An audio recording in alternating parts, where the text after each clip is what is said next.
Thank you sir. రాష్ట్రంలో ముఖ్యంగా పోలీసులకు వారికి టీఏలు కానీ అలాగే లీవ్ సరెండర్ లీవ్కి సంబంధించినటువంటి బకాయిలు కానీ గత అనేక నెలల నుంచి ఆగిపోయి ఉన్నాయి.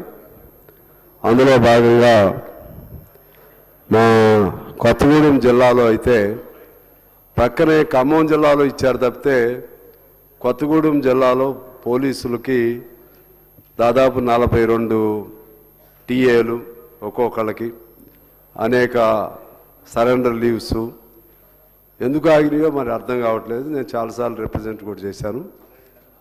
ఖమ్మం ఇస్తున్నారు, ఖమ్మం కూడా పూర్తిగా కాదు, కొద్దిగా ఇచ్చారు. కొత్తగూడెం అసలు ఇవ్వలేదు. అదేవిధంగా ఇంతకుముందు అధికారులు ఇక్కడికే వచ్చారు. బెటాలియన్ మా దగ్గర 6th బెటాలియన్ ఉంటుంది, 450 మంది ఉంటారు అధ్యక్ష.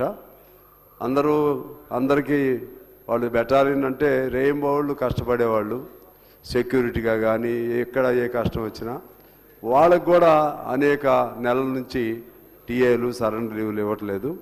అదేవిధంగా స్టేట్లో కూడా అనేక సందర్భాల్లో ఏ జిల్లాకి వెళ్ళినా పోలీసులు నా దృష్టికి తీసుకొస్తూ ఉన్నారు.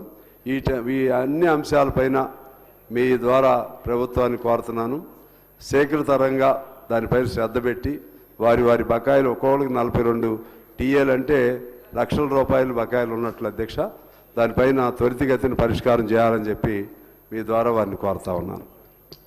గౌరవ మంత్రి గారు, మినిస్టర్ గారు.